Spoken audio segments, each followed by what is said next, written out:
Now at 9, Pittsburgh is looking to create an arts district. Well, look at what that would mean. Plus, voters in Diamond, Missouri will decide on a $4.5 million bond proposal for water waste improvements.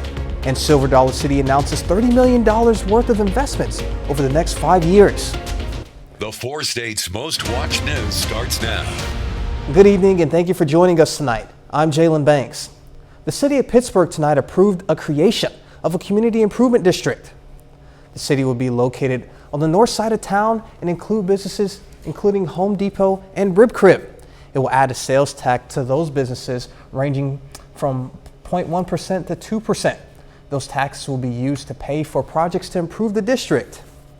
We have a letter of intent from a national retailer, which the patrons in this community will love, and we're excited about that. And it's a 10,000-foot user that wants to build next to Marshall's, and I've built for them in other communities, so we're thrilled about that. The new district will be called the Pittsburgh Town Center Community Improvement District.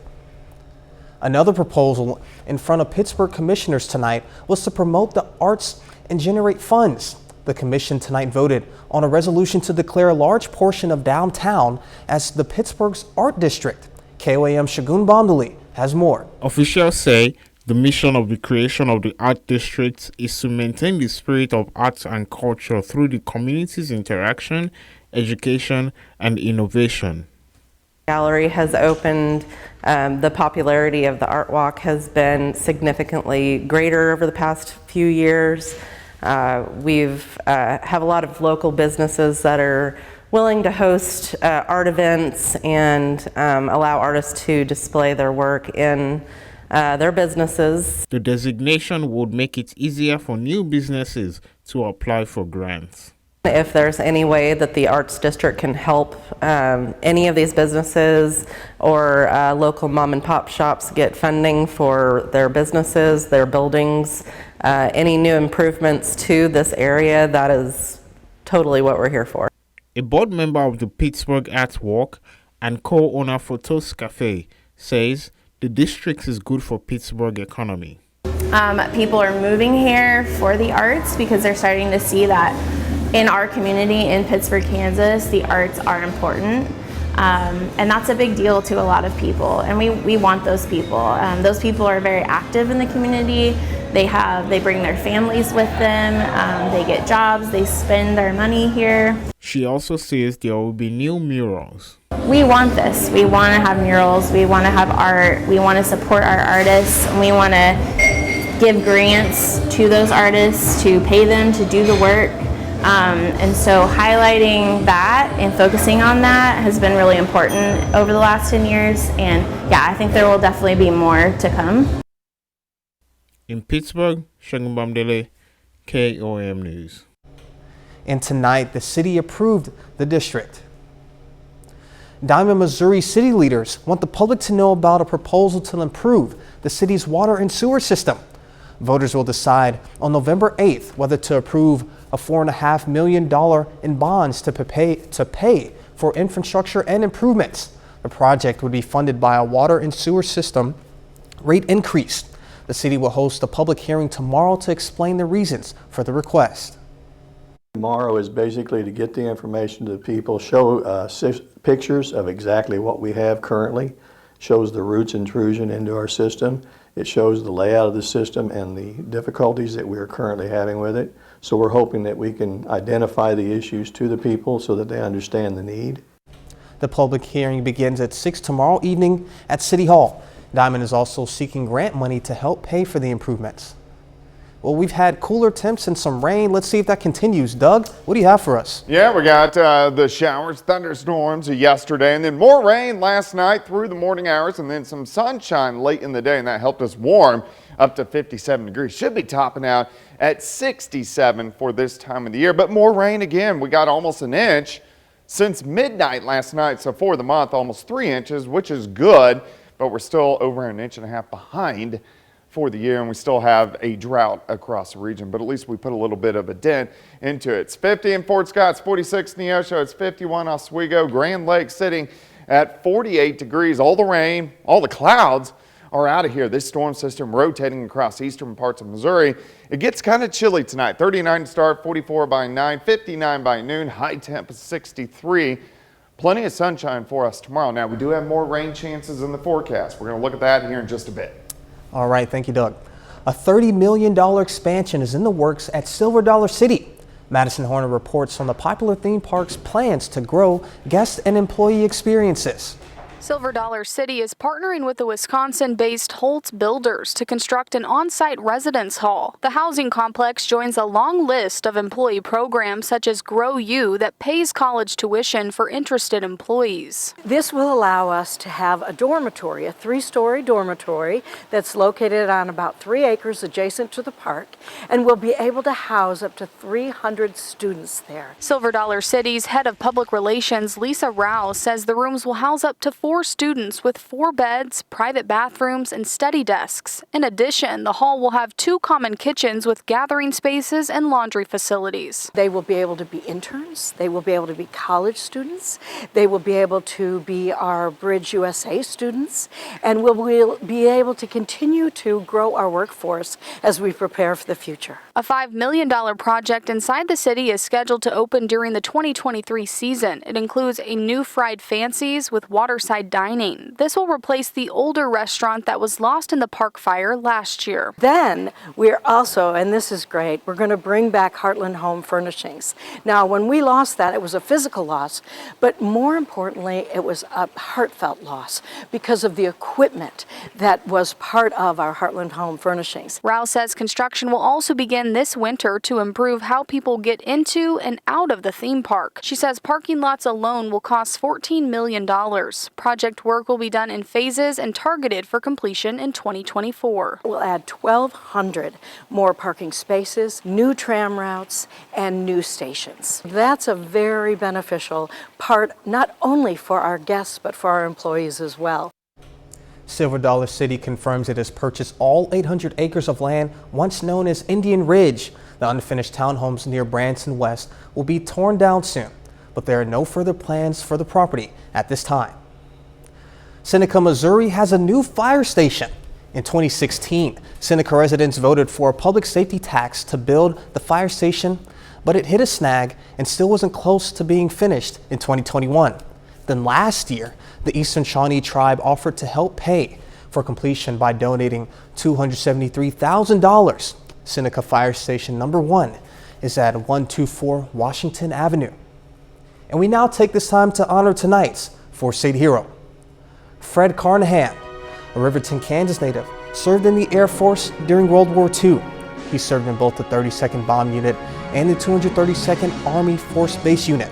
To Sergeant Fred Carnahan, we thank you, tonight's Four State hero. Doug is next with a complete look at the forecast. And later, the Columbus Titans head into the 3A playoffs with some momentum after a big win over Parsons. We'll hear from the Titans in sports.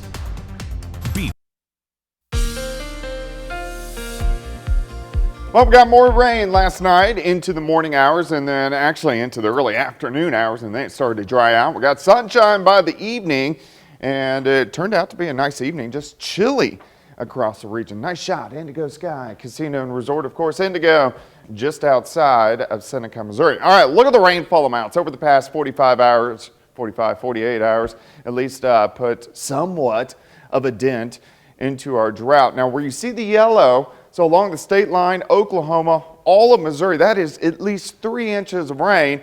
Some areas, southwest Missouri, picked up 4 to 5 inches.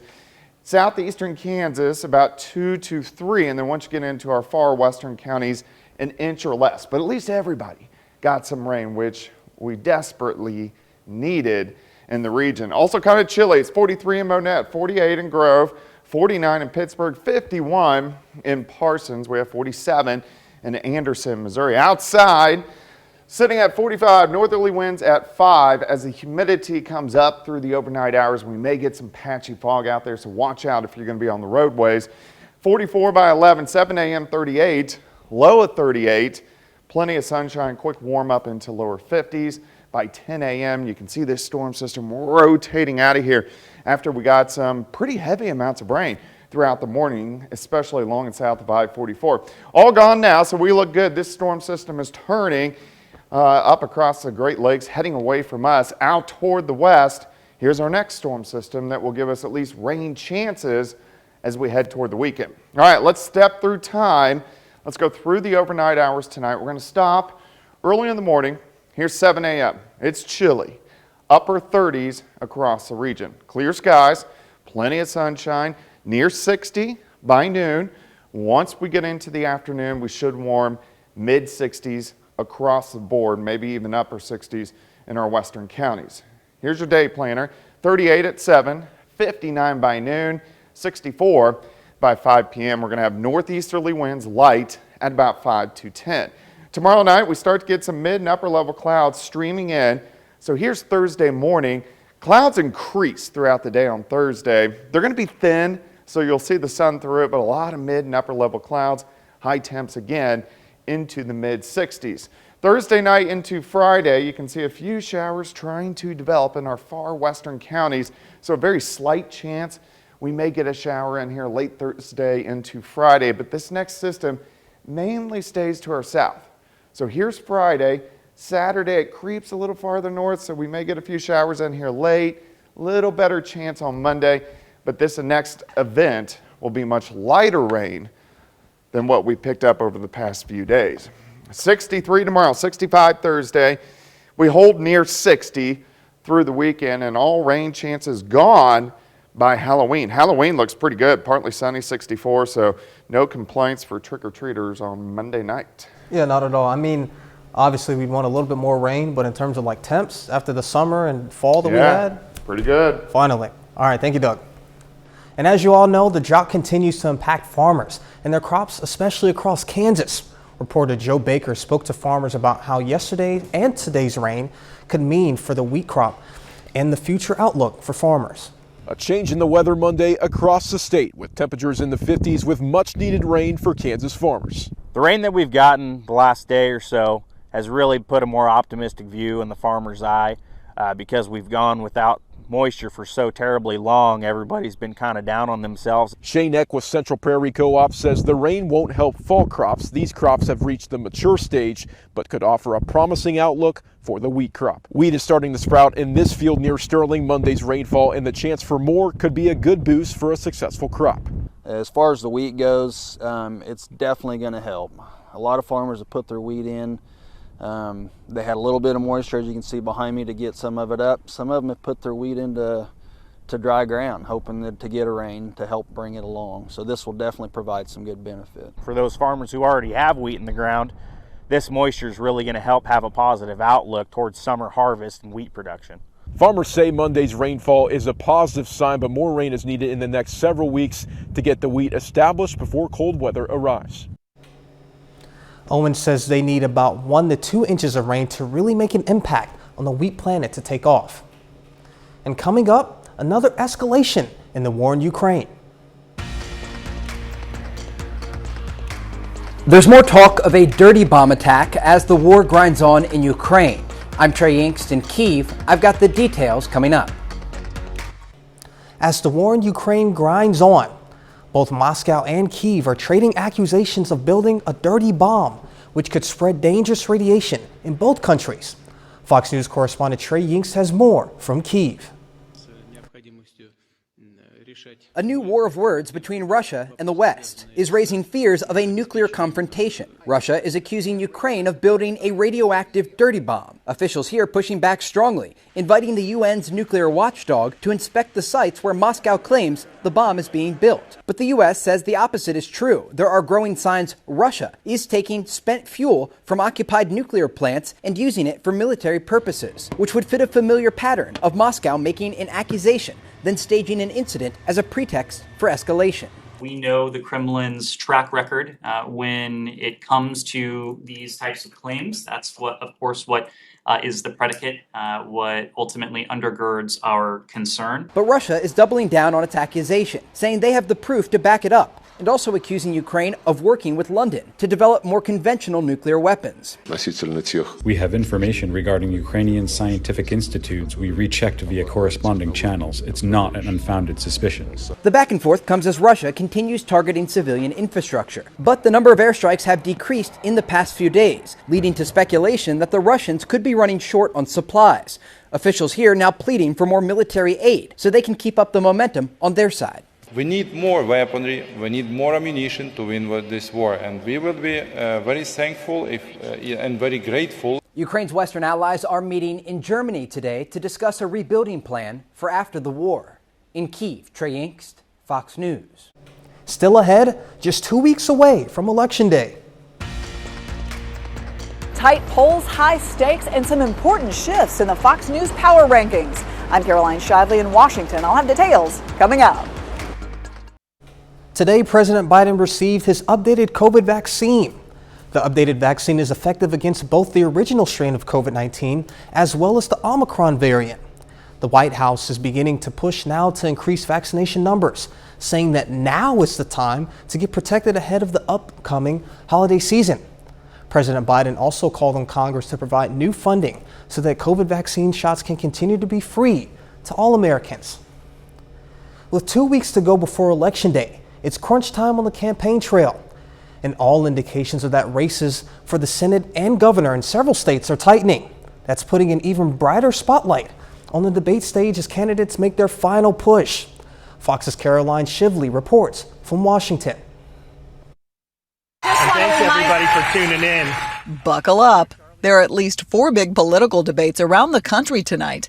And if the Florida governors face off on Monday is any indication, it could be a wild ride. Ron, you talk about Joe Biden a lot. I understand. You think you're going to be running against him. I can see how you might get confused. But you're running for governor. I know that Charlie's interested in talking about 2024 and Joe Biden, but I just want to make things very, very clear. The only worn-out old donkey I'm looking to put out to pasture is Charlie Crist. Most polls show Republican Ron DeSantis maintaining his lead on Charlie Crist in Florida. But the Fox News Power Rankings out today show possible upsets for incumbent governors in New York and Oklahoma, with 6 states still listed as toss-ups. The Senate is also listed as a toss-up, with Republicans predicted to take control, but just barely. The House is a different story, with Republicans expected to take the majority by 16 seats. Republicans ahead, Democrats ahead, Republicans ahead. But it's going to close, I think, with seeing one more shift. Democrats ahead in the closing day.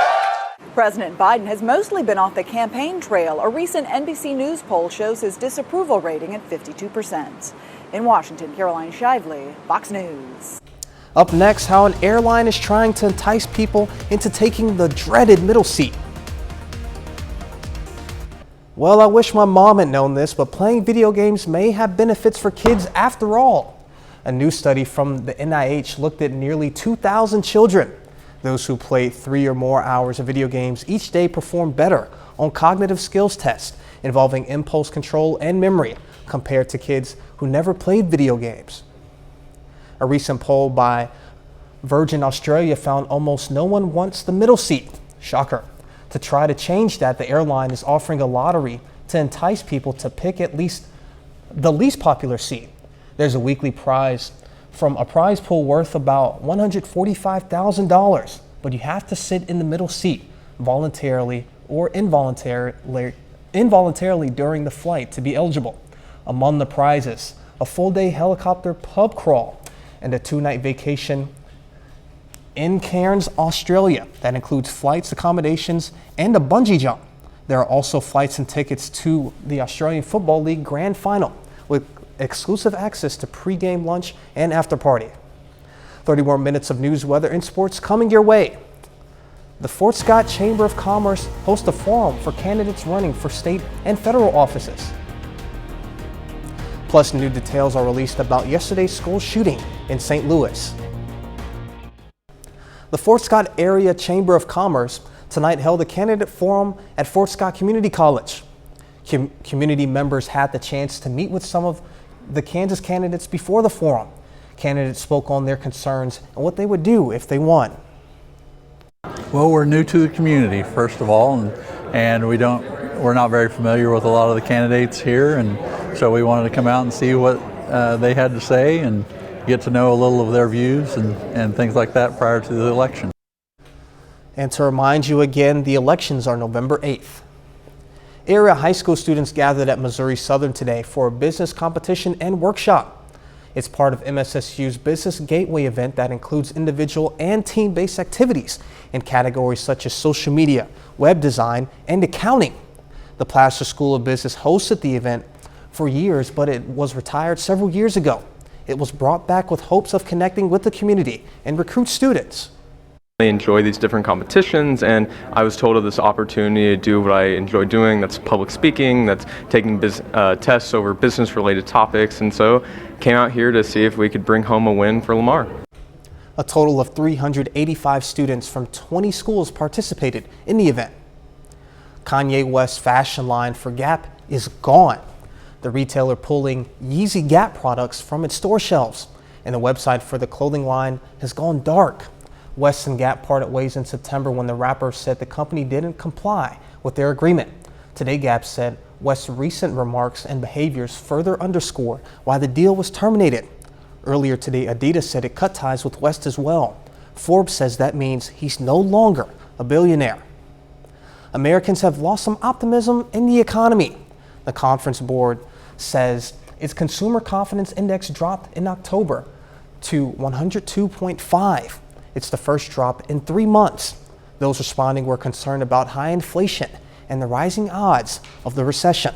Gas and food prices were behind consumer worries. Home prices have slowed considerably in recent months as higher mortgage rates have pushed more prospective buyers out of the market. According to S&P CoreLogic Case-Shiller, U.S. National Home Price Index in August, seasonally adjusted home prices fell 9% month over month. July marked the first month over month decrease for the national index since February 2012. And the drop between July and August was the largest deceleration of home prices in the history of the index. A St. Louis community is reeling from a deadly shooting at a high school yesterday. It left 2 victims and the suspect gunman dead. Officials say 7 teenagers were injured, but are all in stable condition. Amy Riley reports as details emerge, and so does a chilling realization. This could have been much worse. That terrifying thought follows a deadly school shooting in St. Louis yesterday. Today is one of those days that we pray never happens across this country. Police say a teenage girl and a 61-year-old woman were killed. Alumni say the older victim was a teacher at Central Visual Performing Arts High School. The individual had almost a dozen 30-round high-capacity magazines on him, so that's a whole lot of victims there. Interim Police Commissioner Michael Sachs says a quick response saved lives. 7 security officers were on duty, according to the district. A police precinct is nearby, and the department says more officers were in the area for a funeral. They drove there, they put the car in park, they drew a weapon, they went into the building.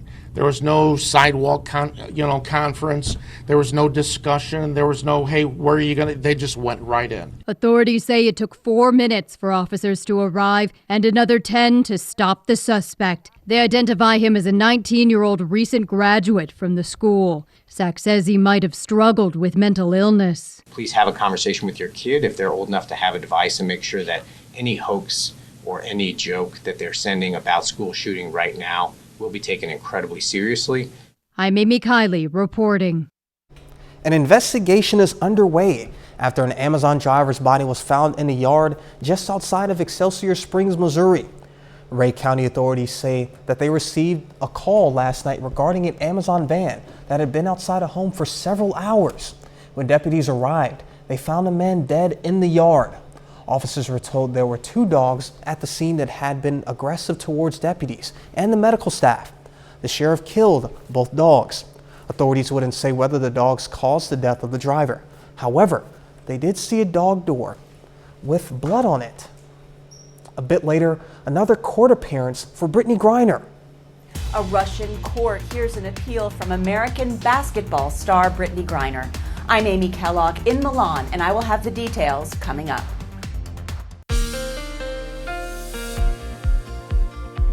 Well, we definitely got all the rain out of the region after we had showers, thunderstorms over the past couple days. Very much needed rain, heavy amounts of rain. A lot of areas picked up anywhere from 1 upwards to 4 inches, which is pretty good. May get a little bit of patchy fog tonight, so watch out for that. Nice shot of Indigo Sky Casino and Resort. Clear skies, and that's what we're going to see through the overnight hours. Look at this. Central Missouri, just east of Springfield, upwards of 5, 6, 7, 8 inches of rain. Most of southwest Missouri, 3 inches. Where you see the yellow, at least 3 inches. Southeastern Kansas, kind of 2 to 3, and then lesser amounts once you get out into our northwestern counties. Temperatures, not too bad. It's chilly. It's 46 in Nevada. We have Neosho at 45, Anderson 46, 46 in Miami. Pittsburgh checking in at 48, 49 in Iola. We can go outside, 7th and range line. Clear skies up top, 45. Northerly winds are light. Humidity is going to climb. May get a little bit of patchy fog, especially late tonight in the low-lying areas. 43 by 11, 38. Chilly, 7 a.m. That's going to be our low. Quick warm up, 51 by 10. Plenty of sunshine throughout the morning hours. Look at our storm system ejecting quickly over the past several hours. So now we have clear skies. Rain is out of here for at least a couple days as this storm system wraps up across parts of Illinois and into the Great Lakes. Already, though, the beginnings of our next storm system, a much weaker system, but it will start to affect us by the time we head into the weekend. All right, let's step through time. Clear skies tonight. We drop back upper 30s. 39 Parsons, Grand Lake 39, 37 in Nevada. Light northeasterly wind. We get near 60 by noon. By the time we get into the afternoon, mid 60s. So a pretty good day. We're going to have plenty of sunshine, not too windy. 38 in the morning, 59 by noon, 64 by 5 p.m. Northerly winds at about 5 to 10.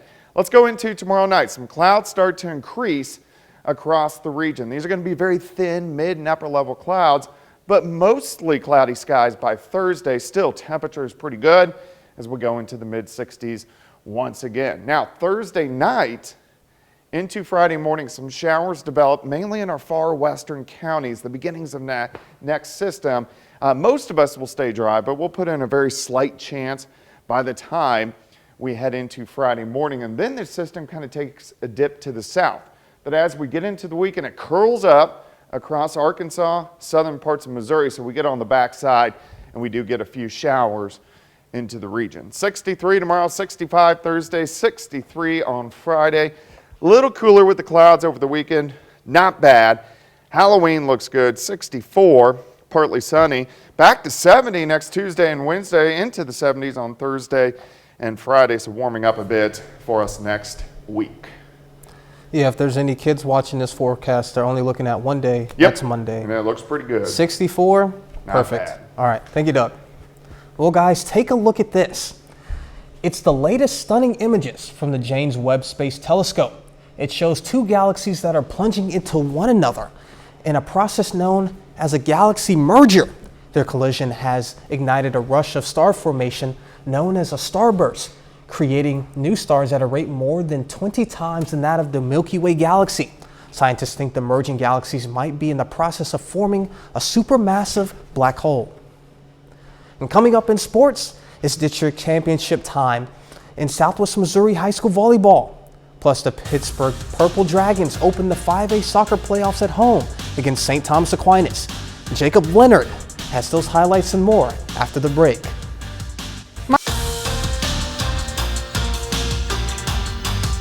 This week is the opening week of the playoffs for high school football in Kansas and Missouri. In Southeast Kansas, the Columbus Titans hit the field against Burlington on Friday night in the first round of the 3A bracket.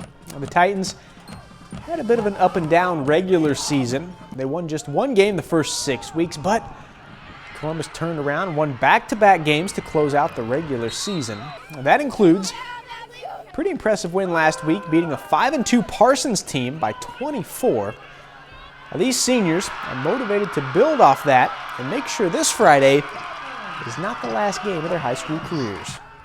We got a little bit of a taste of it last week, knowing that it was our last game ever here in Columbus at Cecil Klein, and seniors, that hit hard for us, and it kind of just gave us a little taste of every single game going forward. I told our guys, every game after this is potentially our last game, and we got to play like it is. And I told my guys I'm going to die on the field for them, and I expect the same from them. We've tended to peak a little bit early before going into the playoffs. I'm not going to say we've necessarily peaked right now, but playing our best football rolling into round one of the playoffs is exactly what we need to be doing.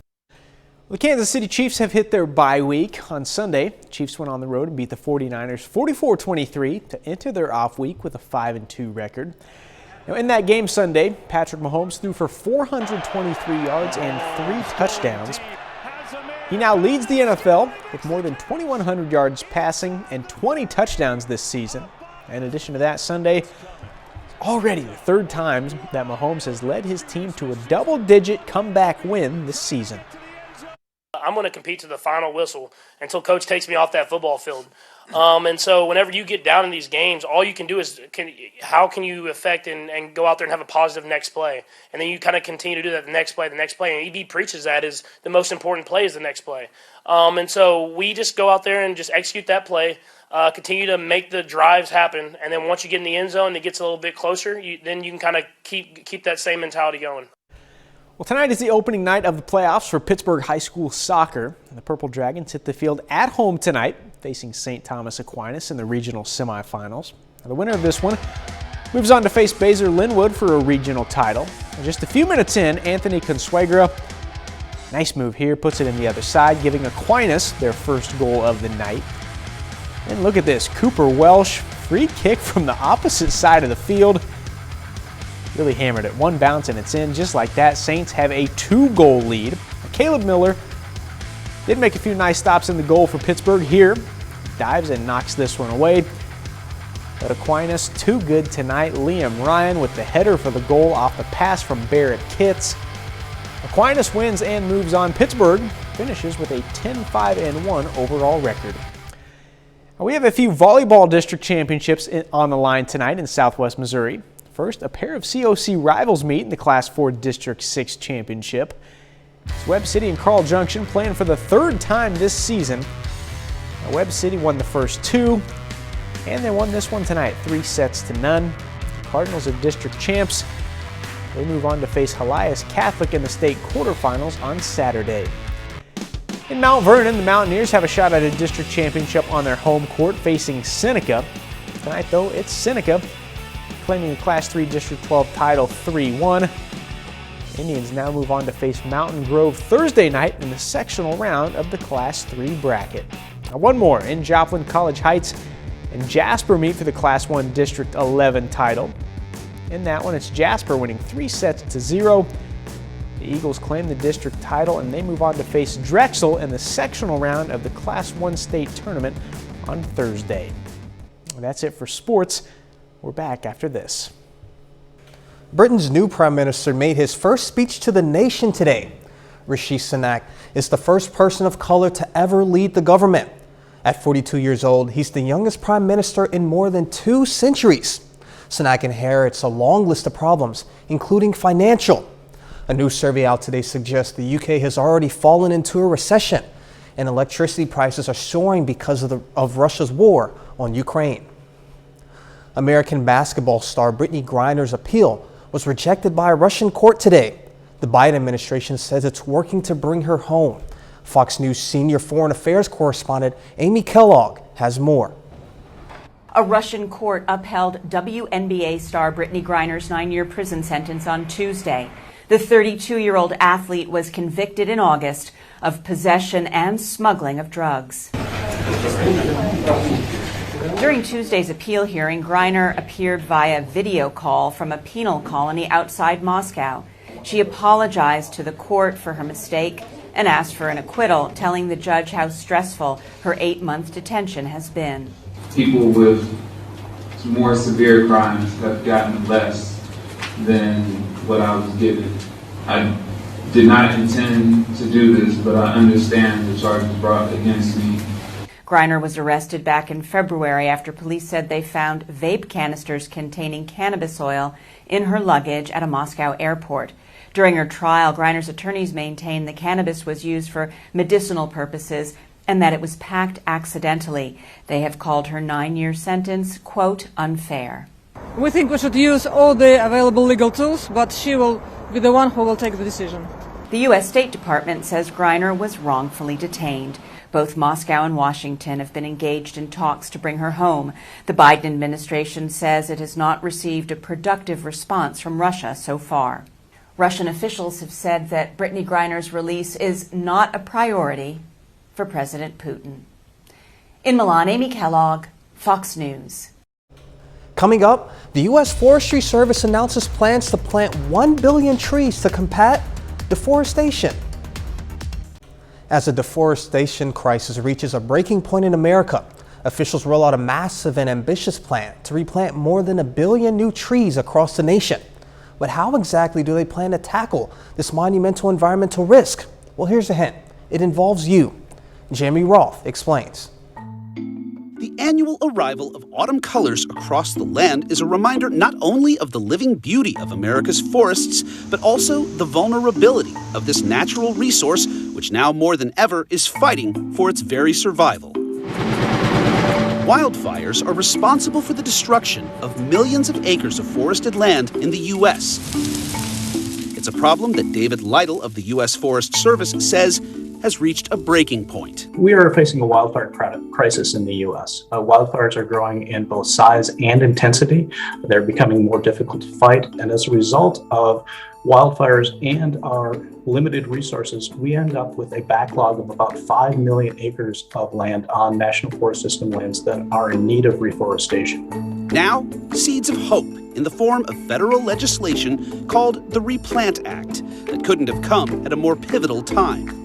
The bipartisan act not only delivers a much-needed infusion of funds and resources, but also sets an ambitious goal of planting and regenerating more than 1 billion new trees on U.S. soil over the next decade. Replant has been a game changer and is really going to allow us to address the wildland fire risk issues, to address climate change, and to address our reforestation backlog. But more than 1 billion trees? How exactly is a monumental task like that executed? We will be expanding our operations, hiring new people, and doing more work on the ground. Moving forward is going to take collaboration, cooperation, and partnership. So what can the rest of us do to help? You can plant a tree in your own yard. You can work with your community to help plant trees in communities. You can work with nonprofit organizations. You can volunteer. All of us have a role to play in reforestation. I'm Jeremy Roth, reporting. Well, that's our time for tonight, and thank you so much for joining us. But before you go, we'll leave you with the video of Halloween decorations at 1847 12th Street in Webb City. Be safe, and we'll do this all again tomorrow. See you then.